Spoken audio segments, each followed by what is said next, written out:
Hello, all. I wanted to let you know that Megan let me know she got stuck on a call last minute. And so she's going to be a few minutes late to the meeting. So we should not wait for her when it's time to start.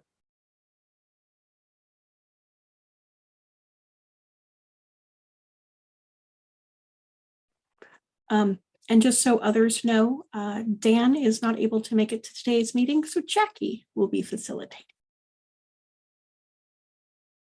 Unless Dan's the one Megan's on the phone with.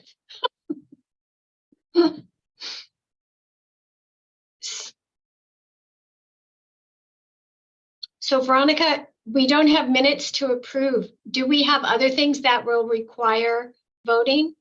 One item, One. we have a COC board nomination. Right. And that's the only action item for today, but there are quite a few discussion items. Right. And we have a brief presentation.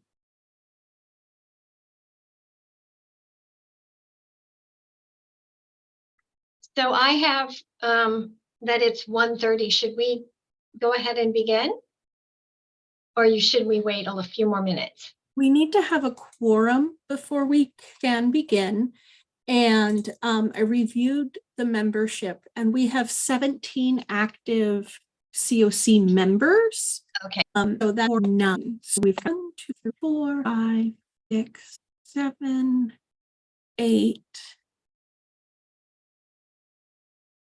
9 with Judy. Here we go. Yeah. So we do have a quorum. So yes, you can be.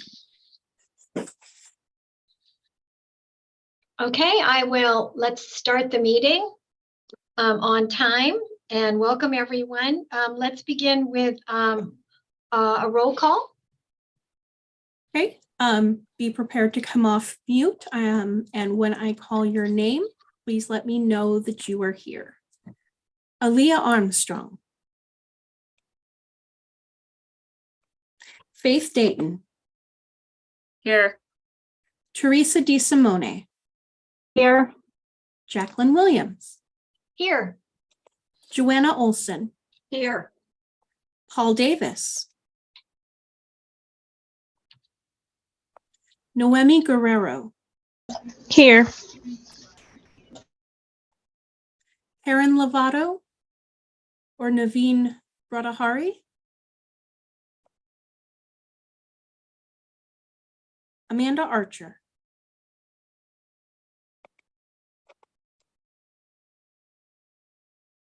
Brady Nord. Here. Judy Albert.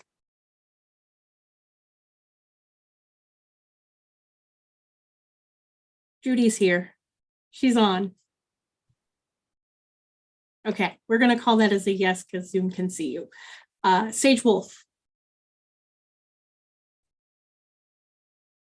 Yes, hi. There you are. Okay, it's like, where are those going to say? Are they? Dan McIntyre or anyone else from RCHDC? Sandra Stolfi.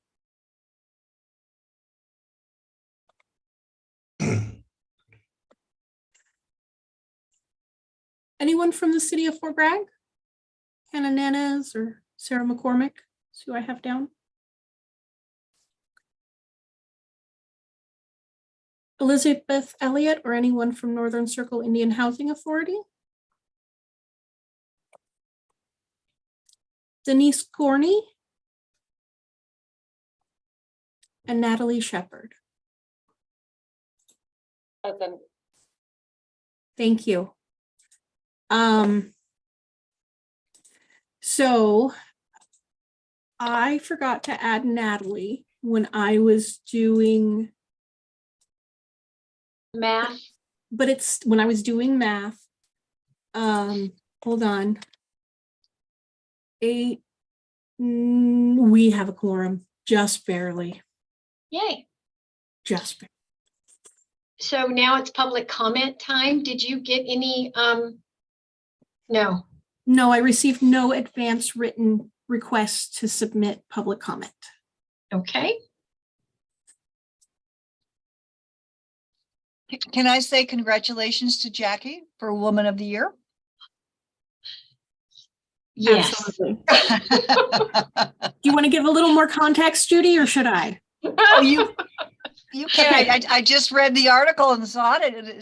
It's very noteworthy and a worthy person to get it. So Thank you very much. congratulations, Jackie. Thank you. Okay, well, let's get off that topic and move right ahead to, oh, Teresa has her report for us today. Yes, I do. Thank you, I guess, for having me here. I'll just introduce myself for those that don't know me. My name is Teresa DeSimone. I work for the Community Development Commission of Mendocino County, otherwise known as CDC, or also known as the Mendocino County Public Housing Authority. And I was asked today to come on here and give a presentation on what we do here at CDC. What we're mostly known for is our rental assistance programs that we administer. We really offer a diverse variety of programs that we feel really enrich the lives of a whole bunch of people, low-income individuals, families, elderly, homeless, veterans, people with disabilities.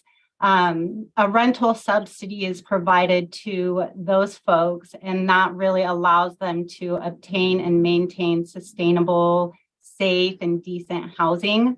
Every single person that works over here at CDC has this tremendous purpose to make a positive impact on our community, not only for the households and the people that we serve, but also for our participating landlords.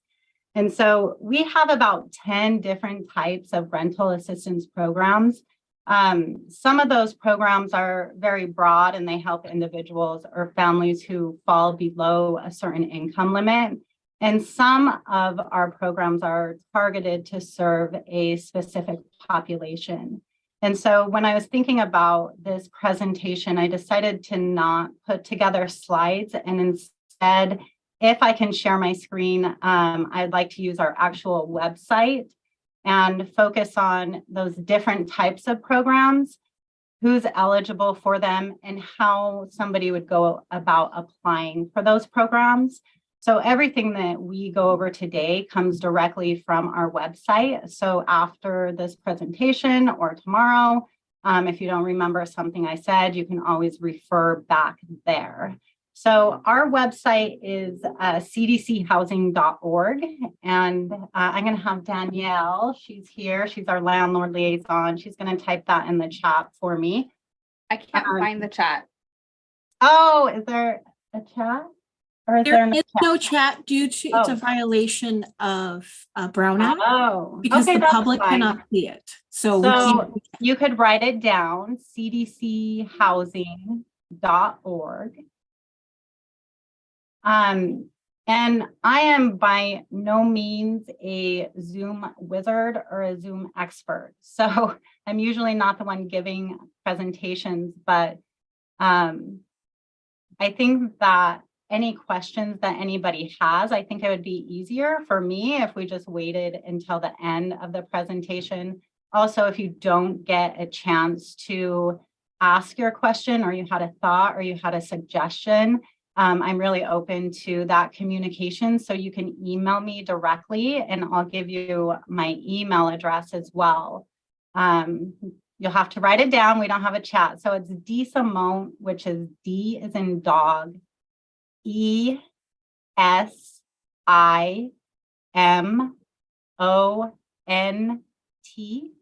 at cdchousing.org. So you can always shoot me an email, and I'd be more than happy to help. So I'm going to share my screen here, and I'm going to go directly to our rental assistance page on our website. Can everybody see that? No. Oh, no, wait, I have to push share. I'm telling you. Okay. there it is. There it is. Okay. So this is our rental assistance programs page. One of the really cool things about it is this button up here in the left-hand corner. If you have anybody that is Spanish speaking, you can just click on that and it translate everything on this website to Spanish. Something that's really important to understand about our programs is we have two different types of programs. One is a tenant-based voucher program, and one is a project-based voucher program. And a tenant-based voucher, that is where they go onto a waiting list, we pull them from the waiting list, we determine that they're eligible, and we issue them a voucher. And they have that voucher for a 6-month period of time. And they go out into the private rental market and they find housing on their own. And as long as that landlord agrees to accept the rental subsidy, then they lease that place and they receive a rental subsidy. If that person chooses to move a year down the road, then they take that voucher with them and they can go back into the private rental market and they can locate another housing that they choose. So that's a tenant-based voucher. The voucher stays with them. We also have project-based vouchers, and those ones are where there's an actual unit that has been identified and the rental subsidy is attached to that specific unit. So somebody applies, they get on our waiting list, we pull them from the waiting list, they move into a specific unit that has a project-based voucher tied to it, they receive that rental subsidy, but they cannot take the project-based voucher rental subsidy with them. It's tied specifically to that unit. So it's really good to kind of understand, is it a tenant-based voucher or a project-based voucher? We're going to go through first our tenant-based voucher programs. Our housing choice voucher program is our largest program. We probably have about 750 people housed on our housing choice voucher program. This program is open to the general public, and you have to fall below a certain income limit in order to qualify. We open our waiting list to the general public for our housing choice voucher program probably once, maybe twice a year. We usually keep it open for a 2-week period in which we get probably 700 applications in that 2-week period, and then we close it. And the reason for that is because we don't want people sitting on our waiting list for 2, 3, 4 years. We want to be able to open the list, get enough applications that we can at least get through in a 1-year period. So how do people go about applying for the housing choice voucher program? We always are really loud when we open the waiting list for our voucher program. So everybody should be aware of when we are going to be opening that. We don't have any plans to open it right now. We still have quite a few people on there, but we are open to people who qualify under certain preferences. And we usually keep this housing choice voucher waiting list open to specific people that qualify for certain preferences. So I'm here under how to apply. If you click on this hyperlink right here that says housing choice voucher application, it will take you directly to the application that somebody needs to fill out. I'm going to, let's see, how do I pick a new screen to share here? I don't know. Let's see. You can pause your share and then there you go. You're getting it. I'm getting there. I'm telling you. Okay, so I want to see.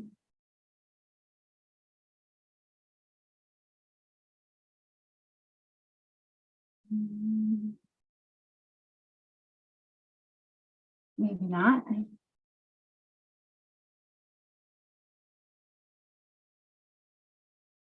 Okay, I'm going to go back here.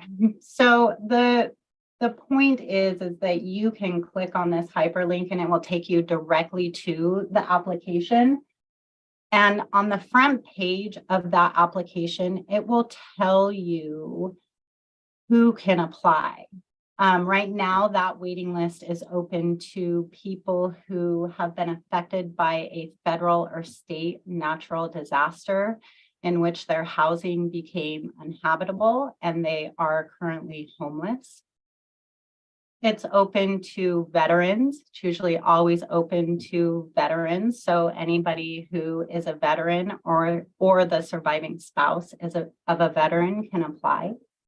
It's open to folks who are fleeing or have fled domestic violence and they're currently living in transitional housing that is managed by that domestic violence service provider. It's open to those households. It's also open to folks who are considered to be leasing in place. So these are households who they're already housed, but they are low income and they need rental subsidy. And so if their landlord will agree to accept the voucher program, then these households as well can apply. So that's who our waiting list is open to currently. However, we do open to the general public, and when we do, we'll make that very loud and clear. I'm going to scroll down to our VASH program, which is our Veterans Affairs Supportive Housing Program. This program is really designed for homeless veterans who are receiving case management or clinical services, which are provided by the VA. We provide rental assistance to, right now we have approximately 60 VASH households out in our community who are receiving rental assistance. And for our VASH program, how somebody would go about applying is the local VA determines eligibility for our VASH program and they submit a referral directly to CDC.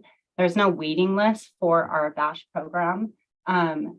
Veteran would have to be receiving services through the VA, and then the VA would make a determination on whether or not they should be submitted or referred to CDC for the VASH program. And these folks also are issued a voucher and they go out into the private rental market and find housing. Teresa, sorry to interrupt. Sandra Stolfi from the VA has joined us since we began the meeting. Sandra, do you have anything to add about VASH? Yeah. Well, HATBAS is a permanent supportive assistance. So every veteran has a case manager. So what we do is we pull the information from the SMIS, and also we have referrals from the different social workers that we have from the VA. And from our contractor or grantee that we have, which is Nation Finance in Mendocino County. Without all this information, we have a veterans buying list, and we have meetings monthly where they are by a priority or acuity score. So every veteran experiencing homelessness or risk of homelessness has a score. It's screened for the HATBAS voucher. And then we will start with the process if the veteran qualified for HATBAS program. Thank you, Sandra. Yeah, thank you. Another tenant-based voucher program that CDC administers is our Emergency Housing Voucher Program, otherwise known as our EHV program. This program had designed specifically, it was a little bit after COVID, they came out with it. So I think in August of 2020, the EHV program came out and was implemented. And this program was designed specifically for low-income individuals and families who meet one of these 4 criteria. So they either have to be homeless, they have to be at risk of homelessness, They have to be fleeing or attempting to flee domestic violence, dating violence, sexual assault, stalking, human trafficking, or they have to meet the definition under recently homeless individuals or households. We have 82 emergency housing voucher households. We just got to the point where we are fully utilizing that program. So we have 82 households housed with an emergency housing voucher. This waiting list is open only to individuals or families who meet that recently homeless definition. And when I say recently homeless, those are people who have previously been classified as homeless by a homeless service provider, but they are currently housed because they're receiving some type of homeless assistance, whether it's financial assistance, whether it's supportive services. Some examples are like temporary rental assistance and things like that. So how somebody goes about applying or getting onto the EHV waiting list. Mendocino County service providers determine if a household is eligible to apply for the EHV program. If so, and this waiting list is open, the service provider will submit a direct referral directly over to CDC. And at that time, the households would be placed onto the waiting list. So these are our service providers that we have below that have submitted direct referrals to CDC. The household also has to be entered into coordinated entry. And then that case manager, if they've determined that they're recently homeless, they could submit a direct referral to CDC and we'd place them on our waiting list. I'm going to scroll down. We've got our Family Unification Program, otherwise known as our FUP program, which is kind of a weird word. Our Family Unification Program is designed for low-income families in which Family and Children's Services has determined that the children or child will be either removed from the home or already has been removed from the home. And part of their case plan in order to have those children returned is that they receive suitable, safe housing. And we also have FUP youth vouchers, which are included in our Family Unification Program. And those are for people who are between the ages of 18 and 24 years old, who have left foster care and are homeless or at risk of becoming homeless. We have 20 Family Unification vouchers available. So how does somebody go about applying for that? Really, it's a referral as well. So Family and Children's Services determines if a household is eligible for the Family Unification Program. And if so, they submit a referral directly to CDC. CDC takes that referral, we put them on the waiting list, and then we pull them pretty quickly within about 30 days and start processing their application. Our permanent supportive housing program, which a lot of you are probably aware of, or our PSH program. This program is a collaboration between the Community Development Commission and Mendocino County's homeless service providers. We provide rental assistance to approximately 136 households on the PSH program.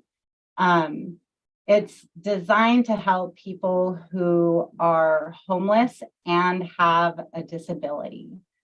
We give preference to people who are chronically homeless with a disability and those who have been determined the most vulnerable and high-risk individuals in our community. So how does somebody go about applying for the PSH program? Applicants are selected directly from the coordinated entry system, and the coordinated entry systems and network that connects countywide resources to support people experiencing homelessness. So in order to access the coordinated entry system, you must first contact a homeless service provider for an intake, interview, and assessment. The CDC will select applicants for the PSH program directly from that coordinated entry system. So for folks who are homeless, they should always get into coordinated entry. We have our front door access points listed here where somebody could go to get an assessment. McCavan, RCS, Building Bridges, and Mendocino Coast Hospitality Center. Those are our tenant-based voucher programs. Now we can move on to our project-based voucher programs. The first one that we have here is Sun House. CDC administers 10 one-bedroom project-based voucher rental assistance units located within the Sun House development. They are specifically for senior veterans who receive supportive services from the VA. So eligible households for Sun House are identified by the local VA. And if a unit becomes available, the local VA submits a referral directly to CDC for those units. Then we have also the Plateau, which is a new development over in Fort Bragg, and CDC administers 21 and 2 bedroom permanent supportive housing project-based voucher units at the Plateau. So these developments are bigger, they have more units, but CDC only has 20 project-based voucher units within that development. These units are specifically for eligible low-income individuals and families who are homeless or at risk of becoming homeless. Applicants for the Plateau are going to be selected directly from the coordinated entry system. So it's the same thing as the PSH program. If you know of somebody that's homeless, we want to make sure that they get into the coordinated entry system, and then CDC, if a unit becomes available at the Plateau, we would pull and select people directly from coordinated entry. And then we've got Oar Creek Commons. CDC administers 21 and 2 bedroom project-based vouchers within the Oar Creek Commons development. This one is in Ukiah. Most of you have probably seen it. RCHDC manages this property and owns it. This one, applicant, we do have a waiting list for it, and that waiting list is currently open. But in order to be eligible to apply on the waiting list, you have to either be receiving eligible services from Redwood Community Services, RCS. And if you are somebody that is receiving those eligible services, RCS will provide the household with a letter. It's called a preference verification letter. And that family or household would attach that letter directly to the application and submit it to CDC. There's contact information for RCS.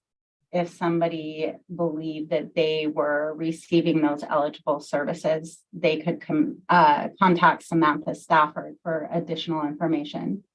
Or you have to be somebody who qualifies as a special needs population and are homeless and eligible for services through the Department of Health and Human Services, or households who are receiving in-home support services.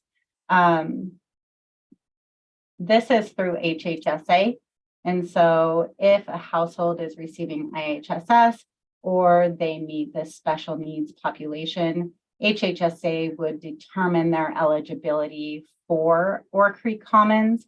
And again, they would provide a preference verification letter which that family could attach to the application and submit it to CDC. The Ore Creek Commons application, there's a hyperlink for it as well.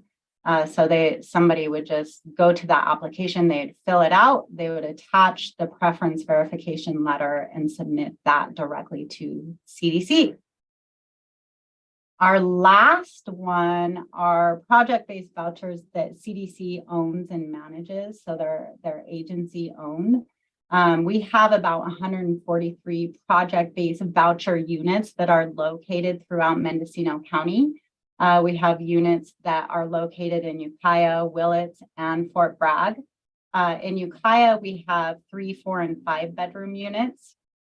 In Willits, we have a senior site called Bechtel Creek Village. It's 55 and older, and there's 1 and 2 bedrooms there. And we also have units over on the coast. We have 2, 3, and 4 bedroom units over in Fort Bragg. Our waiting list for our agency-owned project-based voucher units are always open. I can't say that I have known a time where they have been closed. So, and it's not a specific targeted population. It's open to any low-income household.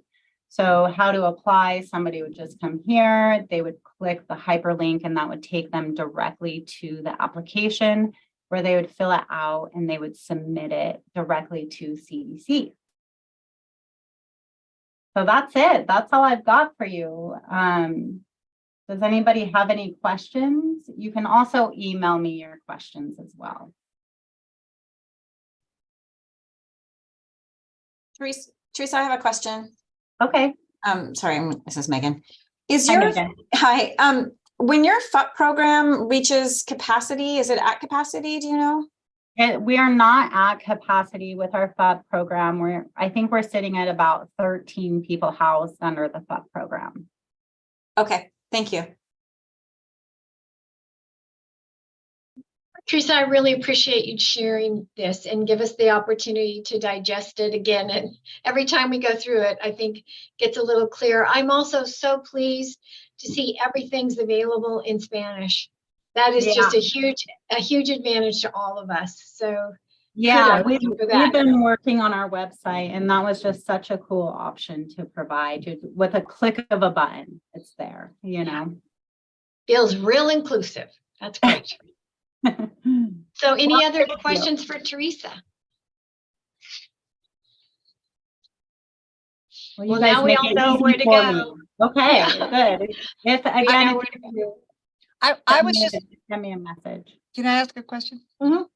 So I was just wondering, so the project-based ones, which are actually kind of owned by CDC, right? Does Mhm. that mean that they also got built by monies that came into the county by CDC? Oh my goodness, you know, those units have been built for so long that I could not even answer that question for you, but I can find out Oh, it's not, I was just wondering how they navigated. how they were built. Yeah. Yeah. They and if- used to, I know that they used to be what was considered public housing, and we transitioned them all into project-based vouchers. But I'm not sure if CDC actually built those units or how they were exactly obtained, but I'd like to know that too. So, Yeah, no, because I was wondering, I mean, if in the future that there would be a plan to build more of that kind of. there is plans for in the 5 to 10 years, CDC does want to build a complex. Okay. Thank you. One of the things, Judy, that I've noticed is it is like you'll go 2 or 3 years and it's focused on one thing, and then it kind of shifts and changes. And so it's just good to hear that they're considering building, because I don't think the way it's happening now, we're keeping up with the need as effectively as we could. Right, exactly. Yeah. Okay, any other comments or questions on this topic? Okay, so let's go to updates from our local jurisdictions.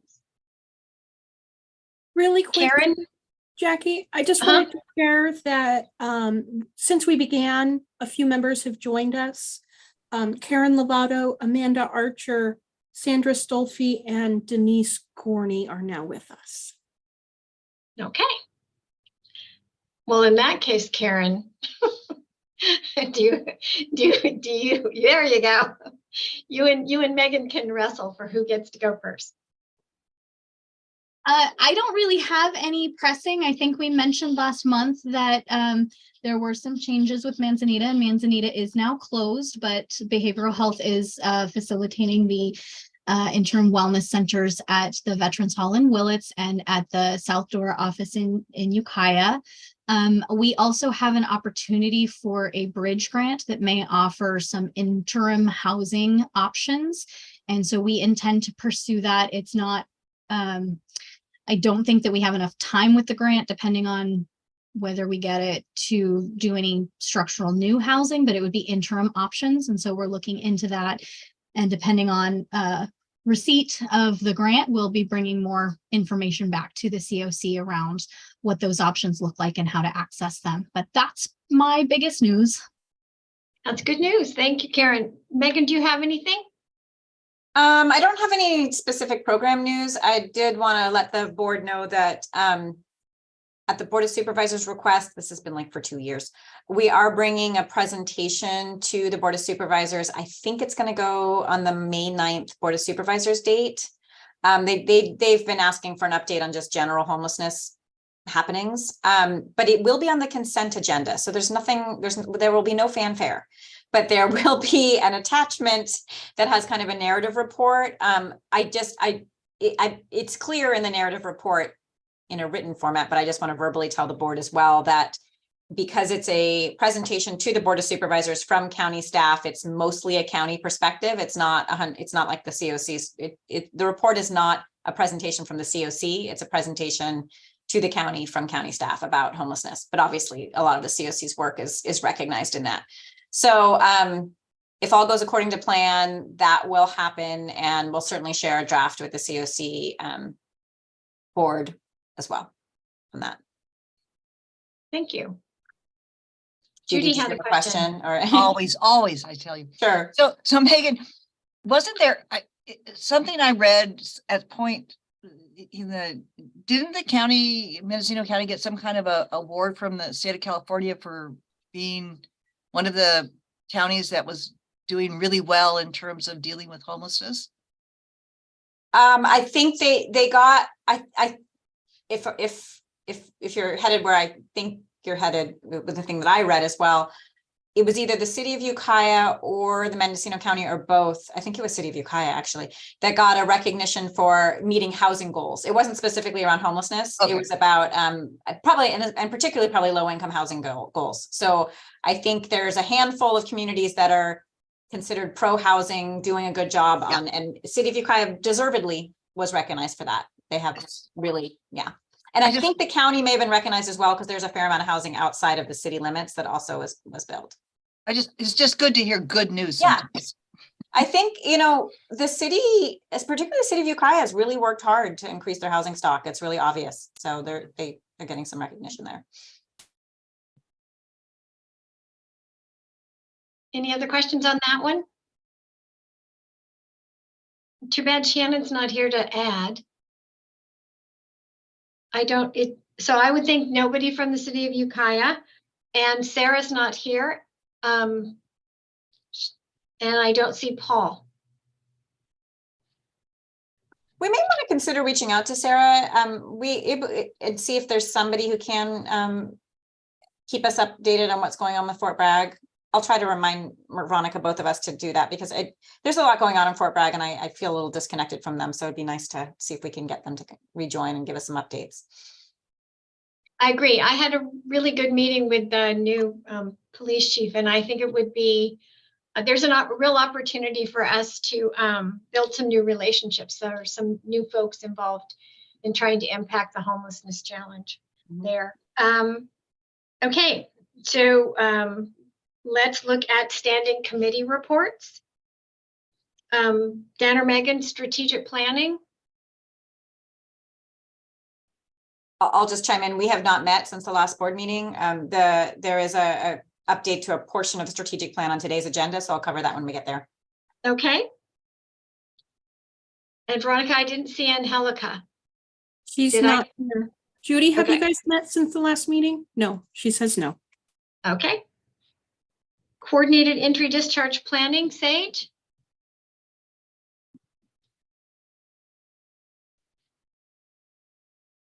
Hi, sorry if I can get to my unmute button. Let's see, coordinated entry stuff, we're just trucking along. Looking forward to the new coordinated entry list manager starting up and taking on some of the roles of managing our coordinated entry system. We've been doing a lot of work around cleaning up our by name list of the folks who are all screened and in our coordinated entry system. We've launched doing a monthly case conferencing for our permanent supportive housing clients that are in the CDC's PSH project. So that's been really great to get going. And what else is coming up? That's about all I got. Great. Thanks, Sage. Veronica, do you have anything from the membership committee perspective? I wanted to share that due to lack of attendance for multiple meetings, I moved the City of Point Arena from membership status to advisory membership status. And I did the same thing for James Watson of Home Again, who placed membership but hasn't attended a meeting yet. So I just moved them from a voting member to advisory member. And that's the only, no, that's not the only report. I look at my agenda and I got stuff on here. I wanted to remind the COC that we're required by statute to do an annual new membership drive. We historically hold that during the summertime for our July full membership meeting, which is our next full membership scheduled. So I was hoping to get some volunteers to help me with this one specific for the membership drive and then to host a new member orientation as well. So folks interested in supporting that should reach out to you. Yes, and Okay. I have Faith down as a member of the board of that committee. So if anyone else wants to place membership as well, you're welcome. And timing wise, it sounded like because we'd like to include them early summertime, that's something that you'll be taking on here pretty soon.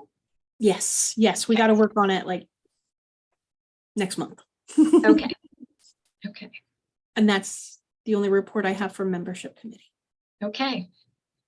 HMIS performance measurement. Things are going strong. We're working on our data quality for our annual point in time count and housing inventory count, which I'll report on next.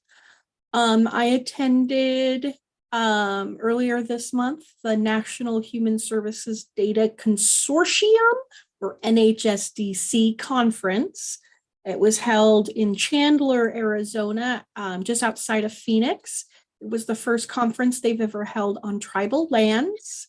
And so I was a member of a panel on one presentation regarding communicating with non-traditional partners. It was myself and Mariah McGill from Northern Circle Indian Housing Authority. We shared through the panel about our experiences collaborating, her help with on my behalf, how she has helped me to engage with other tribal partners. And she was able to share about her experience, not just with Mendocino County, but because Northern Circle works with a variety of members in different communities, she had a broader perspective. That was one of the live streamed HUD sessions. So if anybody wants to watch it, you can just look up on the HUD Exchange. So it's hudexchange.info and just do spring 2023 MCHSCoC and it should pop up. There was a lot of discussion on coordinated entry prioritization. Austin gave a presentation on how it has, because they piloted a new process that did not use the VI SPDAT. And so they did a presentation on how they have seen a change in the last 3 years in their, not just people served, but their positive housing outcomes. They've seen an increase in a lot of the minority groups that were overrepresented compared to the population in the general community, as well as their housing outcomes. So they've seen a lot more Black African American people served, as well as housed, as well as non-traditional families. So maybe like there's an older an older sibling that's caring for, foster care, or they're coming out of foster care and doing those things differently. They're doing like a targeted outreach on that one. So a variety of discussions and information, and I'd be happy to chat with anybody if they have any other questions. Thank you. I think you better go back off mute. I think this next one is the ad hoc committee, your PIT Yeah. count. Yes, I just wanted to see if anybody had any questions. Oh, okay. But that's okay.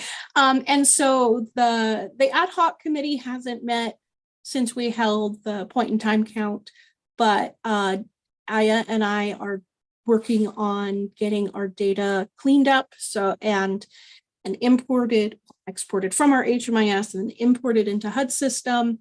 It's due to HUD in 11 days on April 28th, not like anybody's counting down or anything. And so we will have some draft information for the COC soon. I'm wondering, does the COC want me to provide a draft report that could be inaccurate, or should we wait until it's HUD approved information that we've reviewed with our TA? Well, selfishly, I don't want you to give me anything that I might share that would be wrong. That's why I hesitate to share it early. Yeah. Yeah. Dan, what do you think? I think we wait till it's approved, Veronica. Bad data could be just way too harmful. Agreed. Okay, that's the way I was feeling, but I didn't want to make that decision in a silo on my own. Okay, that's all I have. Thank you. So I think now we should give people the opportunity to make any comment they might want to make on our reports and presentations that we've heard before we move on. Anybody has comments? I just want to say, Veronica, just regarding your work in the conference back in Chandler, I think it's just amazing and great work. That's all. I meant to say that earlier. Thanks, Faith. Okay, now we have a board action to take. The recommended action is to accept and vote on the nomination of Tapestry Family Services for our governing board seat for organization addressing needs of persons with serious mental illness. Yeah, I received a nomination from Sage Wolf for nominating Tapestry Family Services for the seat. Do we have a motion? We need a motion to do it. I would so move. Second? I'd be happy to second that. And so is this a roll call vote, Veronica? It is, but we should open it up for discussion before we vote. Okay.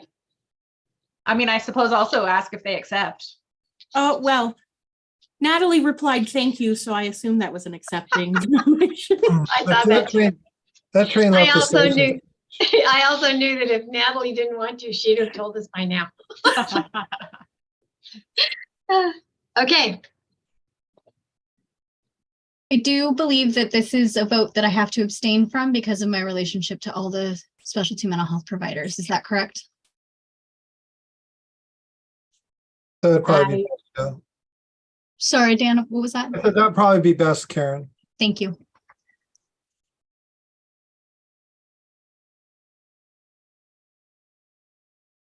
Any other comments before we vote?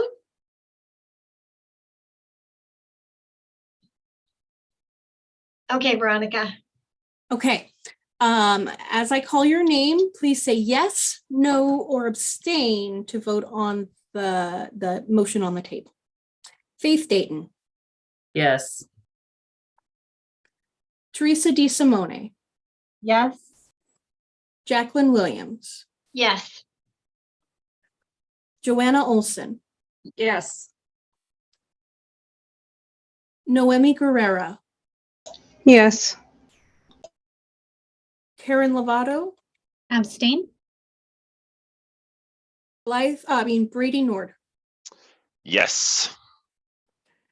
Amanda Archer, Yes. Judy Albert, Yes. Sage Wolf, Yes.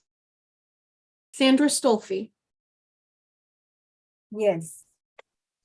Denise Gorney, Yes. Natalie Shepard. Abstain. You don't have to, you can vote I yes. can or- vote for myself? Okay, I'll Yes. vote yes. Okay, motion passed.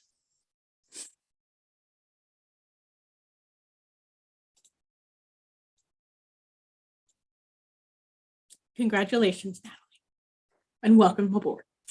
Thanks for having me back, you guys. I appreciate it.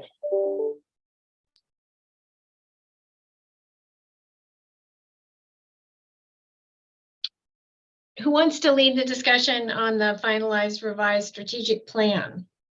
I'll start it and then Megan can finish. How's that? Perfect.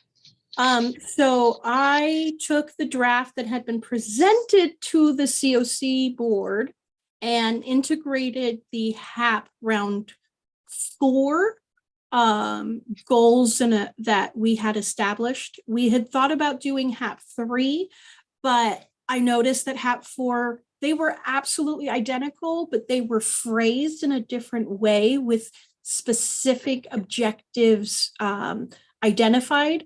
So I thought it would be best to do the most recent and most articulated presentation. So that's included in your packet. And Megan. Thank you. So I don't know, Veronica, if you saw my chat. I did. Okay. Why? So I think what I'm going to ask the board to look at right in your packet, what I'd like you to especially pay attention to is the section that says, how will we know it worked? It's at the end, so there's each of the goals, and then there's a section called how will we know it worked? That is the part that Veronica's referencing. If you all remember, we went through a strategic plan. We had some language around how will we know it worked, but it was kind of vague and it wasn't like super specific. And our goal was to have it linked to the reporting that Veronica actually has to do for HAP. So we're all in one place. It's like, this is what we're doing to address homelessness. This is how we will know it worked. And it's the same metrics that we have to submit to our primary funder at this time. So that was the point.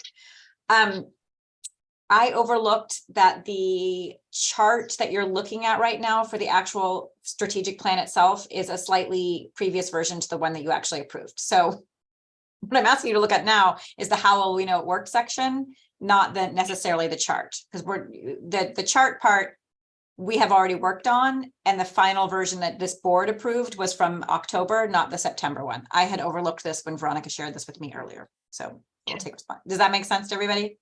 We're really just looking at how will we know it worked. And I think we wanted to just share it with the board, Veronica, and see if anybody had any problems or questions with this. Right, because the motion included the inclusion of the HAP goals. And so we don't need another vote unless we're going to make additional changes. And then we'd have to That's true. post it and Yeah. do another meeting. What I I'm both excited about it and a little bit like, okay, these goals are pretty ambitious, really. But I still think that we probably will meet them. So I'm excited to be challenging ourselves with some, it's going to be a reach for us. And it's also really going to be dependent also on what it's going to hold us accountable to is not only the achieving these goals, but all of us, our staff included, being pretty diligent around HMIS, because, if we don't actually enter the data to show that we're doing the work we're doing, it won't reflect the work that we're doing. So it's a continual reminder to myself too, because our staff is involved in a fair amount of programs that are, entering into HMIS, but that will be important for us to continually stay on top of that.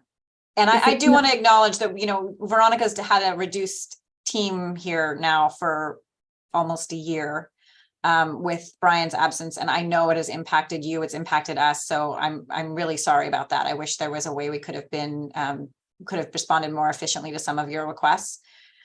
Hopefully we're slowly getting there, but that's been a hard thing. I've had that loss of support, and Veronica's really had to pick up a lot of pieces, and Aya as well, that we normally would have happened probably more quickly and definitely more thoroughly by Brian. So we it's just a different thing we have to adjust to now. That was a bit of a digression. Any questions about the outcomes? Again, this is the same language that Veronica's reporting to HAP for. We weren't given a ton of room. It was sort of like, these are the things they wanted us to report on, so we had to do it. There's not a lot of room for our own creativity here, but it'll be fun to see how the outcomes unfold over the next couple of years. One of the things that always strikes me about this information is we can do a good job of what we're trying to do, but the economy could go to poop, and there it goes. I mean, some of this is so integrated with so many other things that are so beyond our control. So when we set these aggressive goals, I feel good knowing that if we don't meet them, likely something else may have gotten in the way, not our lack of effort. Right. No, for sure. And what deeply impacts a lot of them is the availability of housing. So we are fortunate that the project period that we will be evaluated on overall, the baseline is 2021, I believe, Veronica, right? Baseline is 2021, I think. Yeah. So we've been fortunate that some new projects have come online since then, and that is really going to, I think, be helpful to us for sure in this time span.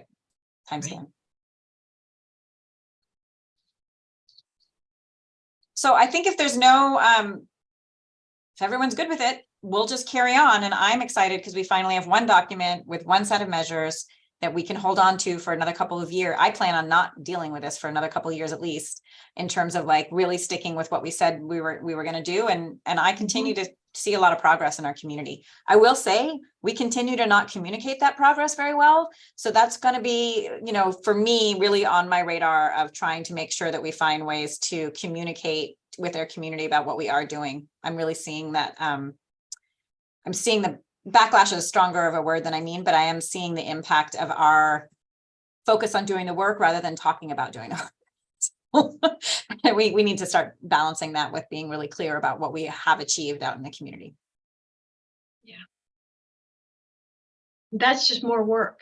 I know that's why we tend not to do it, I think, because it's a whole body of work in itself, constantly communicating to the community about what you're doing. So that's all I've got. Okay. Do we want to open it up to any feedback or public comment? Any of you have anything you'd like to comment on or suggest?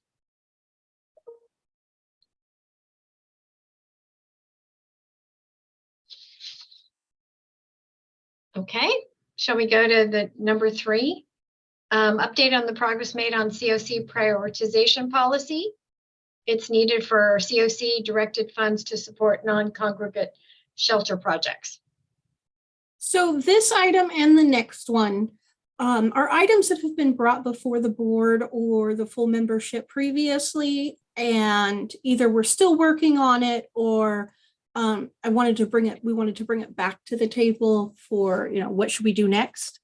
And so whenever the approval for the HAP rounds 1 and 2 funding were identified for emergency shelter, there was discussion on creating policy language regarding how non-congregate shelter funds are prioritized. So who do we serve first? How do we make those determinations?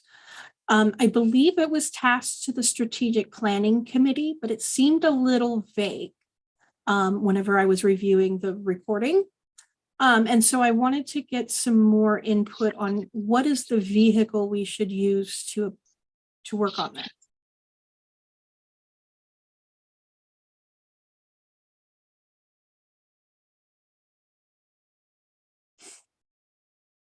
Was that clear? So I'm I thinking, guess- so, Veronica,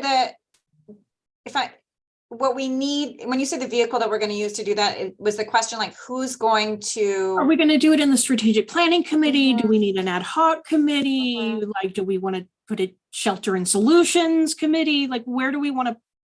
Where does assign the this work live without doing Yes. like or doing similar ad hoc or whatever? Yeah. I don't have any good ideas. Does anyone else?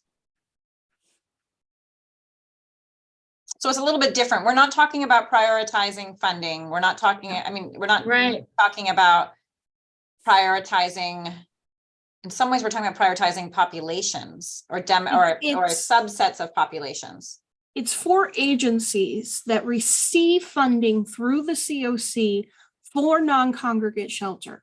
Mhm. We have a coordinated entry policy on the prioritization of rapid rehousing, permanent supportive housing projects, but it doesn't apply to emergency shelter. Mhm. And I would highly recommend against just folding it into the same one. And so agencies need direction from the COC. How do we determine who we serve with these funds? Because if we just do first come, first serve, we may not achieve the goals or use the funding effectively the way the COC intends. So for our for our congregate shelters, which really we have two, right? We have MCHC and Building Bridges. Funded with COC funds, yes. Right. Well, and They Ford choose Street it. project, They Ford each, Street, and Unity Ford Village. Street, they each have their own kind of prioritization process. Is that true? Yes. Also, Yes. okay. Which is not coordinated entry. It's their own kind of way they do things. Correct. And there's guidelines in our COC written standards for emergency shelter projects on guidelines recommending, how to do it. But it's really, really vague and almost silent on it. And so, Megan, this was kind of something that you had been thinking about, that this was something, because whenever we were doing Project Room Key, and we had all of the various providers doing it, it just made sense. We had the COVID guidelines. We did it based upon COVID prioritization. But now that COVID's over, how do we do it? What do we do? And I guess what I'm questioning, because I know that I was part of this conversation and some other people in this board also were, but why, and I'm just asking this to remind myself, why are we not just letting the recipient of the funds make that decision themselves? Oh, me? Can I? Yeah, because I'm just trying to remember. I'm sure I was Our advocating reason why not is to do that but I don't we have- remember why. we have,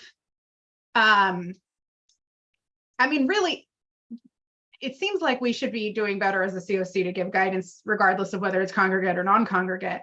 But our discussion that we'd had around it was the benefit of using the non-congregate funds to prioritize families with children, especially for families that need to benefit from low barrier shelter.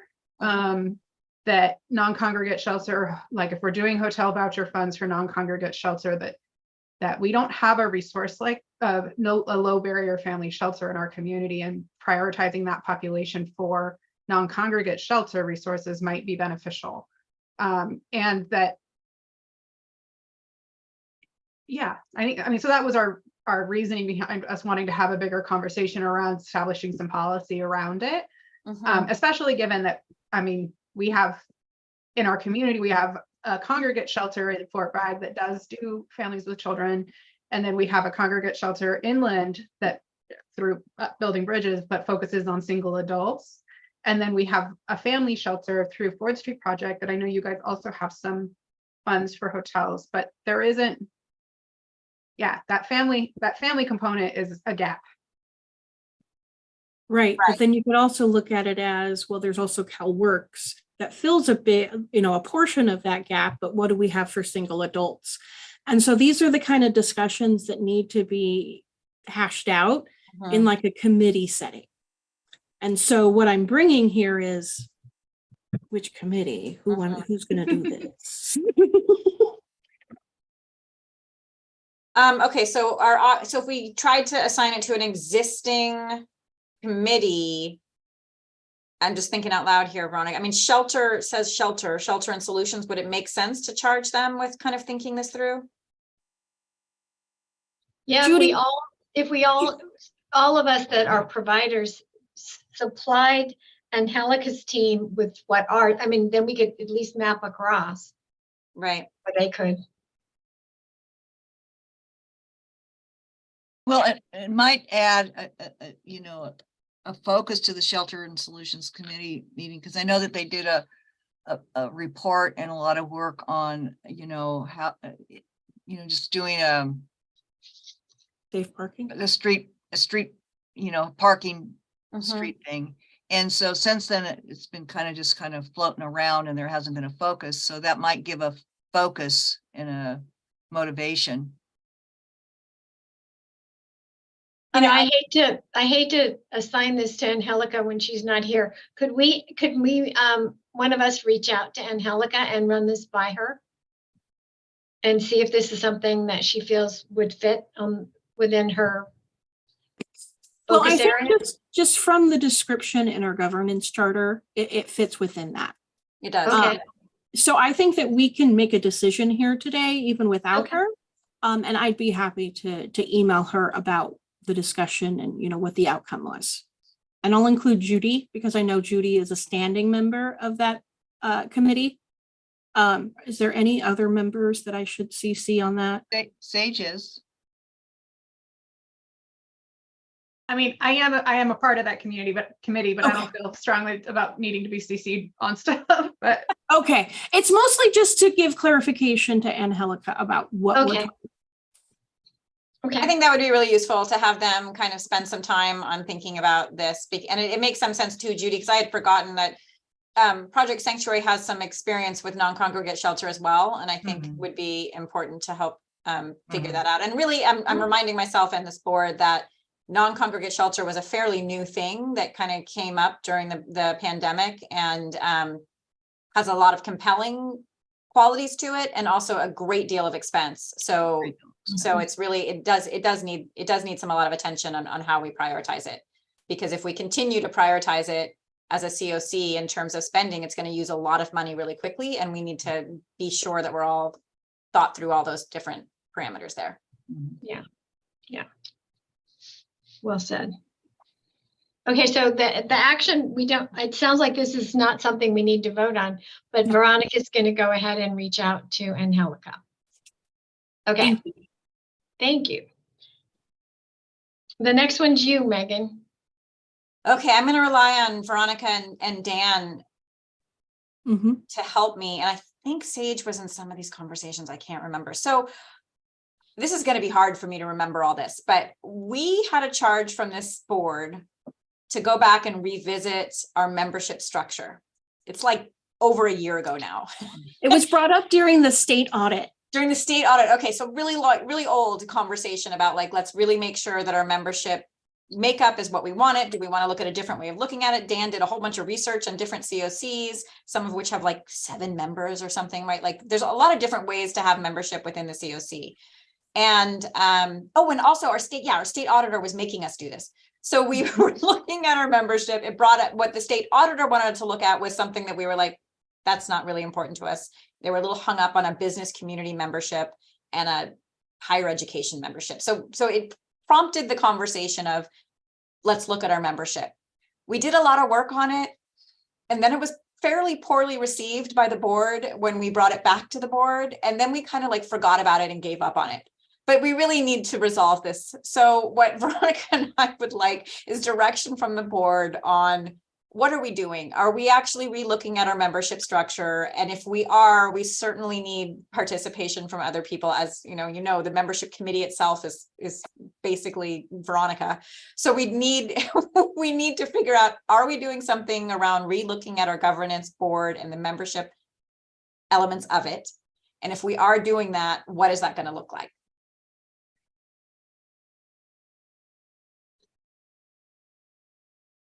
So we have to make a decision one way or the other. So I am really going to rely on our members in this conversation to like come up with some opinions here. I was comfortable with some of the suggestions before, so maybe a group of us just need to go back and relook at it and bring forth and kind of catch everybody up on what that concept is. Okay. So I can remember I was one of the ones who I felt pretty strongly against it. Mhm. And partly because, even though I know that it's been a struggle to have members attend the meetings and to get a quorum, and it seems a little silly to have to nudge people to come to a meeting. And that shouldn't be, either Megan's or Veronica's responsibility for sure.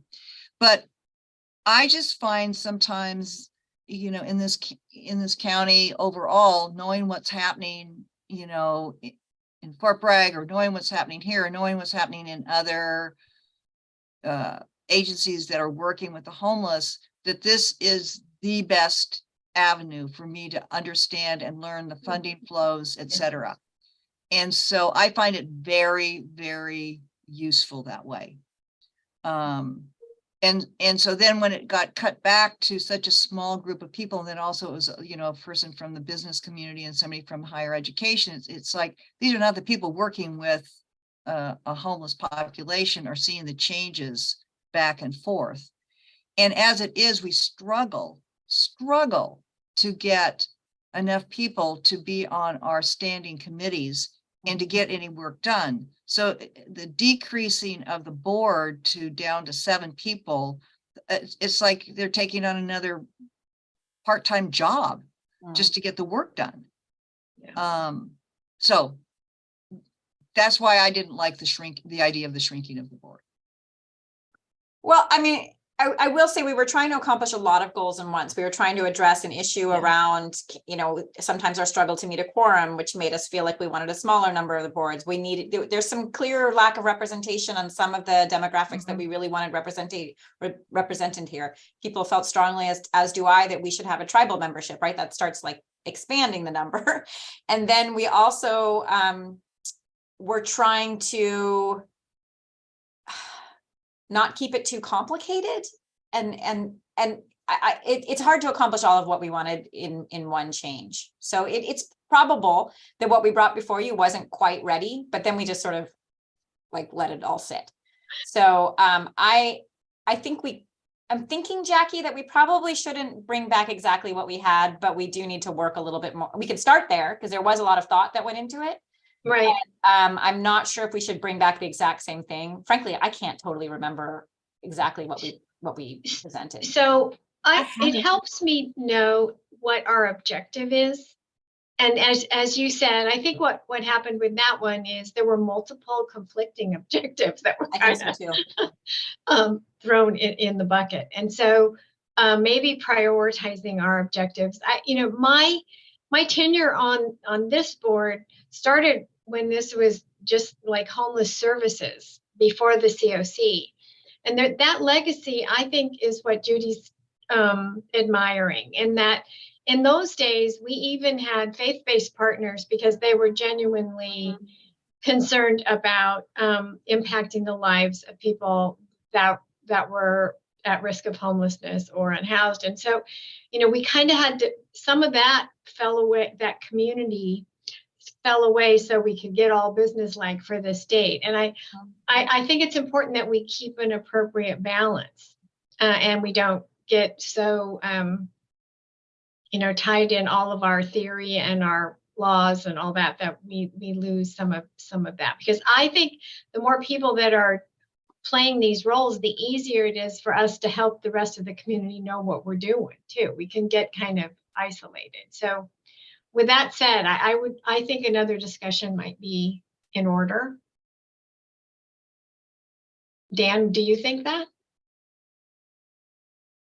Yeah, we probably should just have another meeting, Megan, if we go back and re-invite the attendees that were in the previous discussion, because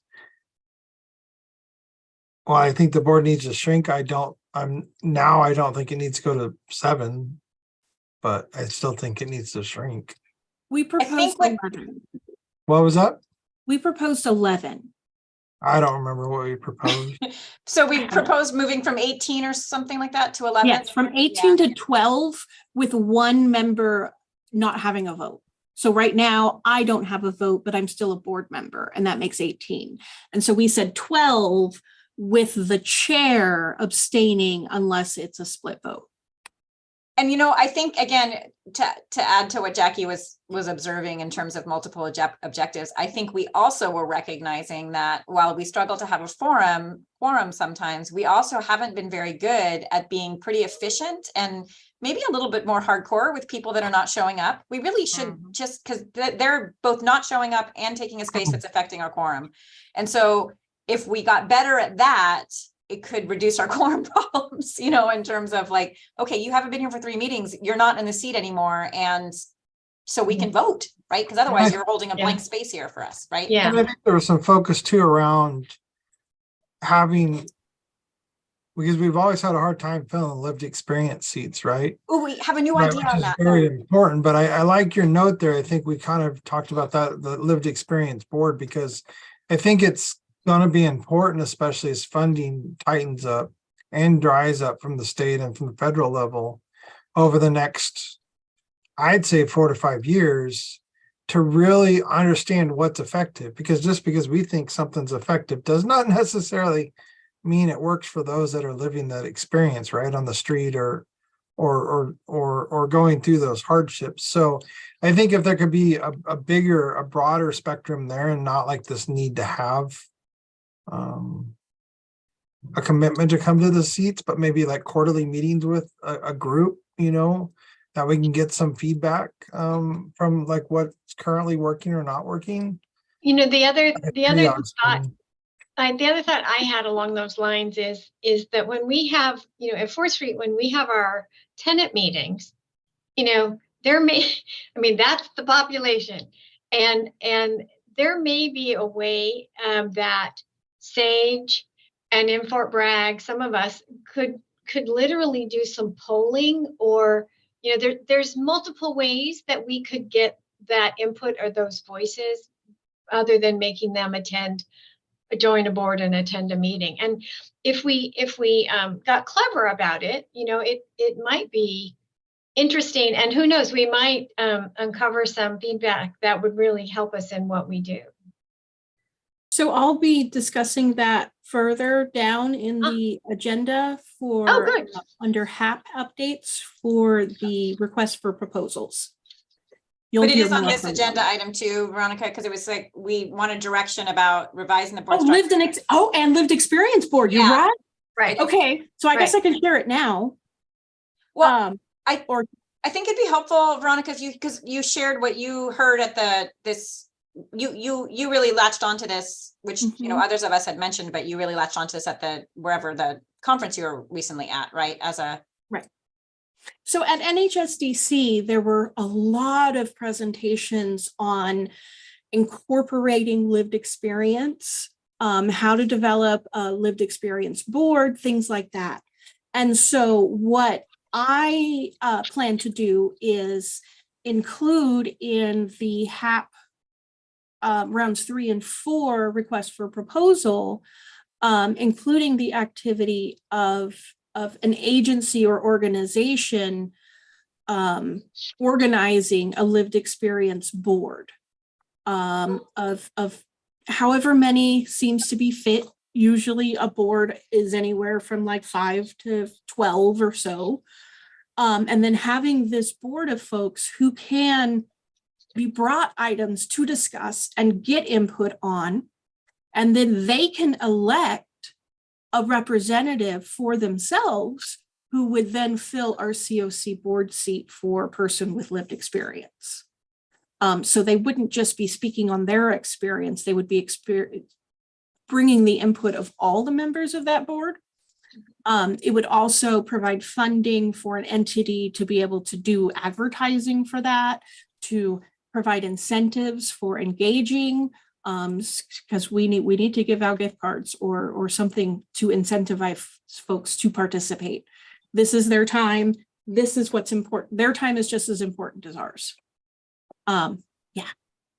So that does hinge, if we go that route, which I think I'm hearing would be worth exploring, it does impact the kind of membership conversation, because the other thing, again, too many objectives.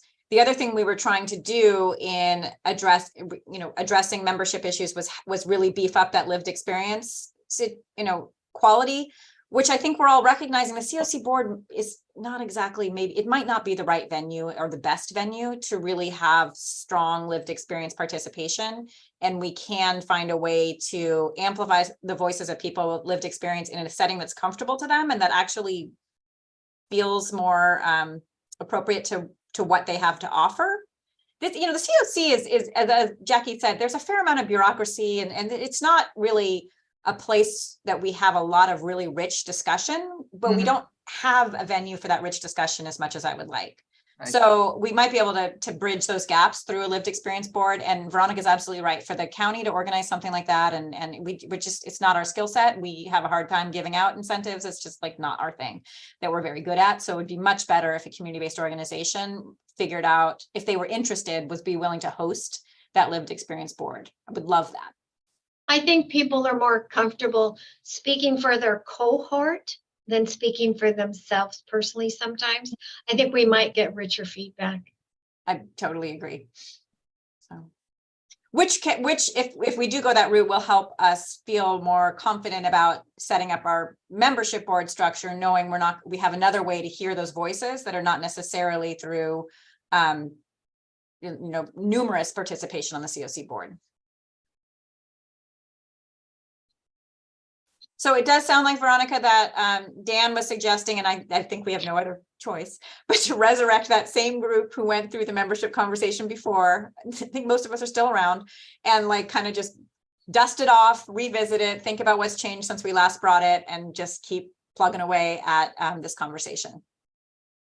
And we need some kind of hard deadline too, Veronica, or we'll just. Oh, good point. Let's give ourselves a beat deadline. it to death. So I think we need to bring it back to the board by August of this year, because if not, we'll beat it to death over and over and over and over again. Don't you agree, Judy, though? I mean, we have a habit of talking stuff around in a circle. We need to just get it done. Mm-hmm. Yeah. No, August Okay. sounds good. And I'll bring it to the strategic planning committee. Is that where it was, Veronica? Yeah. Yeah. Okay. Okay, now we have some funding updates.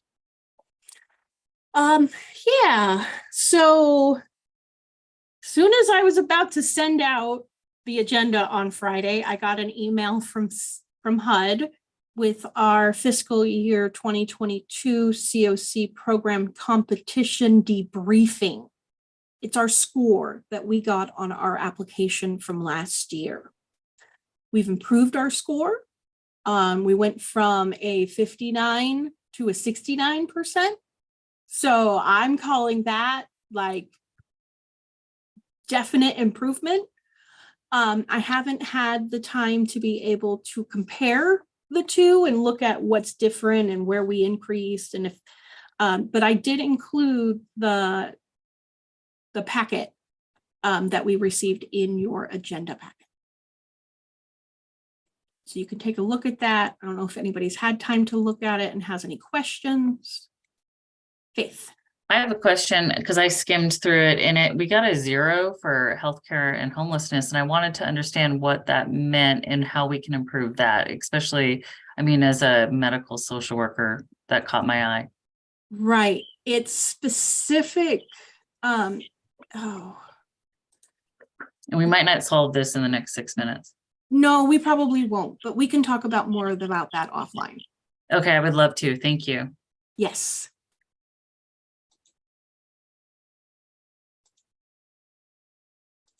Veronica, I guess I should know this. Is this in line with previous year scores? Do you? Yes. Yes. Is it about We've the same? improved. We have improved? We've improved. Okay. So, I mean, I see that we're not quite at the median score, so we still have room for improvement. But this is an improvement to where we had been. Is that right, Veronica? Oh, yeah. Yeah. Yeah. Well, and if you look at the weighted score for all COCs, because sometimes they include the bonus scores in the highest score for any COC, but the weighted mean score for all COCs is actually, because we didn't apply for the bonus scores. So it's really we got a 139 out of 162. And I don't know what the median would be on that one. But so it's actually a higher score than it looks like at face value. Hi, Veronica. This is Noemi. Hi. I just wanted to see if you can include me in that meeting with Faith as well. Absolutely. Yeah. Thank you. Yeah. You're welcome. We did seem to need to work on the length of time homeless. We got 0 points on that one as well. I find actually, not to beat the healthcare thing to death, but I find that interesting that because I would think with all the supportive housing we're doing, we would have scored higher on the healthcare side, even if it was just my thought. I'm just surprised we got a 0 in the category is all. You know what's interesting, Veronica, is they don't seem to give us any feedback on that one either. That is Oh, odd. they never give feedback. Never. On that one or on never on anything. But we don't even have, like, in the chart, they don't even show number 3. Oh. It goes to 2C4 and then 2C5. Yes, and it's you'd have to see the application Oh, okay. to understand what this is. And that's why it usually makes no sense to anyone except me.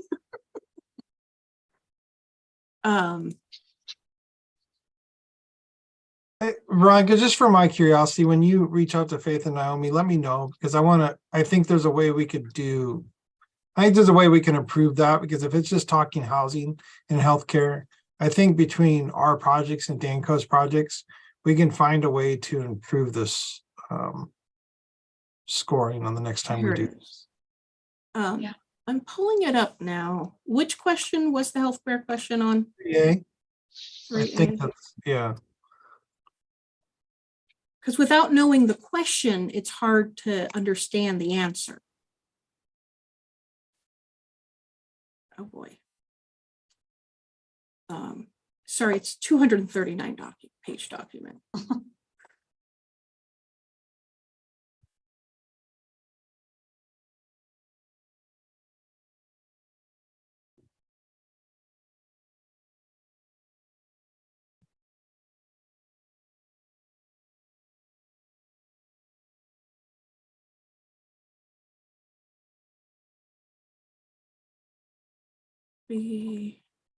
C3, no. Say it is 3A, you said? Yeah, it says 3A, maximum score 14 points, our score 0. Okay, so coordination with housing and healthcare. The first question is new PSH/PS, new permanent housing or permanent supportive housing or rapid rehousing project leveraging housing resources. you must upload the housing leveraging commitment attachment to the 4B attachment screen. So it's an agreement or a commitment that healthcare agencies have given regarding leveraging permanent housing resources. The second one is, so it's how many of your permanent supportive housing projects and how many of your rapid rehousing projects leverage housing resources, which Leverage healthcare resources or housing resources? So it's how many of these projects 3A1 is housing resources, 3A2 is leveraging healthcare resources, and 3A3 is leveraging housing/healthcare resources list of projects. So if I go down to what oh my goodness. And they needed some sort of agreement. So, I mean, Dan, it might be that over time, if we may be able to find some written documentation that shows that Faith's work. We have a lot of those MOUs but we on the behavioral health side, but there's nothing that would prevent us, Faith and I having a conversation about, and dragging Danco into this about having, MOUs on the health related side too. We don't use it for scoring because we don't use it for scoring for projects. They don't give us scoring on the health side. They only give us scoring on the behavioral health side. So it's kind of counterproductive, but there's nothing, especially on our senior projects, there's nothing that prevents us from integrating housing in healthcare. Ultimately that's what we do. We just don't have MOUs. So I think there's a way we can definitely improve that. If we had MOUs, it would completely change the game. We can definitely, I know for speaking for our CHDC, we can figure out a way with the health clinics and Faith and the team of a way to do that, because we have, just our company alone has 200 some odd units in the valley in Mendocino. So and if we set a model, I'm sure Danco will go along and some of these other providers that provide, senior housing, especially if we just did the senior side of stuff. I actually wonder if some of the bridge housing that Karen's discussing that is actually specifically linking behavioral health populations with housing, whatever agreement that shows, it could be something we could use next year, Veronica, because it would be some sort of written something. But we have existing MOUs for behavioral health care. So if behavioral health care counts as healthcare, which I know sometimes it does not. But I'm not sure on this one if it does either, but yeah, we have, I know 5 off the top of my head just with us. So that might be an area next year, Veronica, that we could spend a little more time on, and possibly some of the things we already have existing, we could put it together, or if we give ourselves enough time. I know sometimes we don't, and we're just trying to turn this in by the deadline, but if we it's a 30-day turnaround. Yeah. And the amount of intensive work that I have to do to get it done, it's like I need like 3 people working with me on it. Well, what we'll try to do, Veronica, is we'll try to get ahead of that healthcare so we can get that number up, with some more MOUs that are broad-based more than just behavioral health. I can't speak for the other developers, but it only seems like that makes sense. So Veronica, do you think a MOU would, many of us have MOUs with one another, but will we need to almost document and that it exists, services exist for the resident in our program? I am not in a position to be able to answer the question. These are very detailed questions that change with every NOFO. Yeah. And so the answer that I give you from the 2022 application could be drastically different than the 2023 answer. So it for my view is we do it. We haven't figured out how to prove it to them. Or demonstrate it so they can that's measure what I'm it. thinking. And we probably don't, I have to say, I can't think of any agreements we have in place that are specifically with a non-behavioral health provider. Like I know Adventist Health and MCHC do a lot of work around housing with the homeless, but I actually can't think of any written agreements around that right now. But they have them with like Ford Street. You, Yeah. And so, you know, And they I might think, have them with, Teresa, tell me if I'm out of line here, but they might have an MOUs with CDC to be able to provide support services for PSH. Those go into their grant application and count for that one. It doesn't count for COC efforts. It's this organization has made these efforts, but not the COC. oh, And does we're the talking about our COC have an collaborative agreement? Well, we're talking about our collaborative application. That's true. Because this is what the COC does, and these are the funding proposals we're putting forth. TRA with CDC, coordinated entry with CDC, and then the county's planning grant. It's like 50,000 a year. It's true. That's right. This is a tiny little, I sometimes I wonder why we're, yeah. This is a $50,000 a year grant that is, yeah. I don't know what to say about that. Good, but it's important to remember that from perspective. True. So this That is granted to us anyway, right? So we could, why, I want to, it's true. Why are we, we just don't like getting a zeros. That's why. You know what? Yeah, pretty So much. this is, I read the paper more, and let me, here's the question. Is your COC applying for new PSH or rapid rehousing projects that uses housing subsidies or subsidized housing units, which are not funded through COC or ESG programs to help individuals and families experiencing homelessness? So has our COC, not COC members, but has our COC applied for funding outside of the COC or ESG for housing subsidies, which would be yes under HAP, but it's no, because we didn't have HAP yet. In 2022, we weren't using the funds that way. He would be the only one that would have fell into that. I still think it's illogical for them to think the COC is gonna. Yes, and that's why because the answer's no to all three questions. Is your Because the COC was not necessarily doing this, right? Right.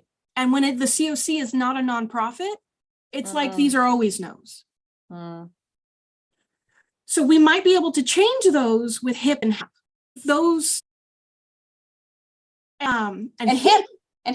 Well, no. HIP and HAP, that's what I said. But HIP did right, not apply because it didn't involve healthcare at all. Yeah. It was the COC, but it didn't leverage healthcare purposes or anything. So it would still be no to these questions under HEAP. Well, we can look at them more for the next time. I mean, it was an important reminder that we got the funding anyway. We just don't like it. Right. So we don't actually need to like, this might not be a super high priority, but we can spend a little bit of time just because we don't like zeros. So I'll send out a larger announcement and bells and whistles whenever the 2023 NOFO is released, which I heard should be soon-ish, but soonish could be between now and July. Soonish in HUD terms. That's all I have under the COC program, unless there's any other questions. and I'm going to hand the reins over to Dan because I have to hop to another call. Okay. Take it away, Dan. Bye, Jackie. Have a good day. Bye. For HAP, we're working on the request for proposals. It will be released before our next meeting. Well, let me take that back. I will have it submitted internally for review before our next meeting. It will take some time to do internal review as well as review by our central services department that actually publishes them. So I will have done my work, hopefully, well, before the end of the month is my goal. And as I shared earlier, we're adding a bunch of activities that could be funded under this, one of which is spearheading and funding a lived experience board. And we would probably put that under HAP 3 initial disbursement, because that would be a systems improvement activity. It's not a specific activity to serve folks. And so we have that $500,000 that is required to be spent on that and nothing else. We're requesting that if an entity or organization wants to apply for more than one activity, that they respond, they submit one proposal per activity. It was really difficult under the last RFQ to discern budgets because we would have emergency shelter, rapid rehousing, permanent supportive case management. They were all kind of mixed together. And yes, they're all able to be funded, but it's really difficult to understand what the policies and procedures are for each entity, for each specific project.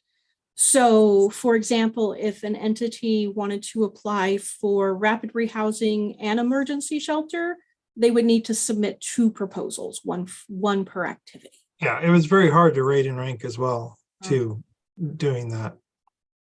And whenever I had this conversation when we were doing, not this last round, but rating and ranking them when they're blended, it makes it difficult to compare them against other applications.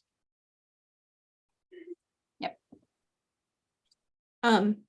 The standard part of the application that's like your agencies, like nonprofit status or any of those kind of documents, all of that can be, it's repeatable. So the only thing that really would need to be different in each one is the project description, the budget, and the policies and procedures. In this time, Veronica, we would boot them back and ask them to separate them out should they come in combined, correct? If it's received before the deadline, if it's Right. received at the deadline, and I have not had, Cost.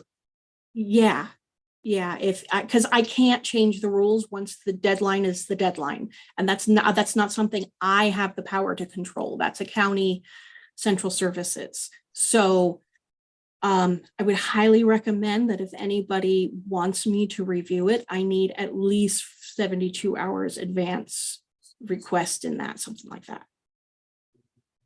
Give yourself more time than 72 hours. Yeah, like send a draft to me. Well, actually, I'm not allowed to. I can't. Now that I think about it, I am not allowed to have any discussion with anyone on the content, or because what happens if one agency asks me for feedback and I give it, but another agency is like, I didn't know I could get feedback from Veronica. So actually, Dan, I have to say no to that. It'll be clearly worded, though, that if they are not separated, they will be rejected. Yes. Okay. Yes, absolutely. And people could send them to you, or they could send them to, somebody that's not a county employee and be like, hey, colleague, will you look this over for me? Yeah, I don't think that's really wrong. As long as the person we're contacting isn't on the rating and ranking committee. Oh, that's true. We're contacting someone who's on the rating and ranking committee. We're doing exactly what you're saying we would be doing if we contacted you. Yeah, no, you're right. You're right. I think the only thing that we would, I could see the COC or the county, whoever, I don't know, rating and ranking having like an open session where, like, I've seen other funders do this, where they have like a drop-in session where it's advertised and said anybody who wants to ask questions can come for this thing, and then they put out a release after the thing saying here are the questions that came up and here are the answers. And you know what, Veronica, Becky strongly was I forgot to tell you that Becky really was recommending that we do that for this cycle. So I can't remember what it's called, Sage. There's some I can't remember either. They did it pre-application. Super helpful. Yeah.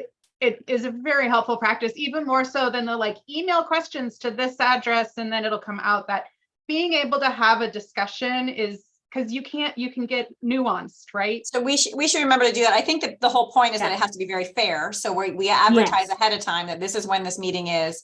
If you don't show up, you don't show up, but there's this fair kind of way that everybody who shows up gets to hear the same thing. I forgot about that, Veronica. We can add that this time. Absolutely. Mm-hmm. Thank you, Veronica. And then my last one on KESH.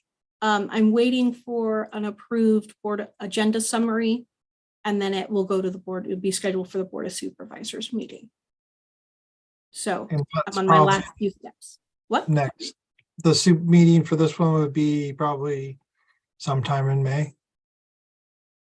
Probably, because it's 2 weeks out. So yes.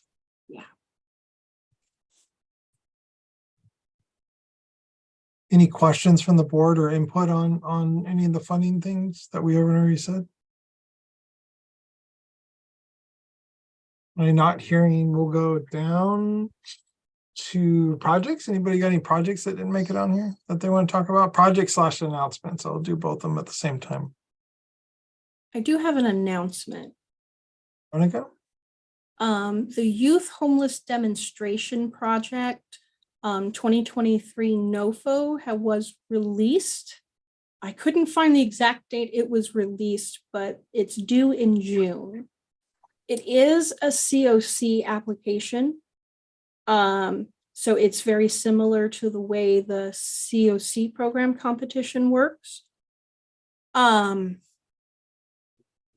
My concern is that I don't have the capacity to be able to do a full NOFO for the Youth Homeless Demonstration Project. And so if there's any organizations that have interest in spearheading this project, I would suggest that they reach out to me. All of that information, you know, in the NOFO that's released, it talks about how it's a COC application process. And then HUD has a list of these are all your COC contacts. So this is publicly available information. I'm not saying or sharing anything that HUD doesn't already share, but this program's available. And if anyone wants to do a local NOFO, let me know. Okay, thank you, Veronica. Any questions on that or any other announcements?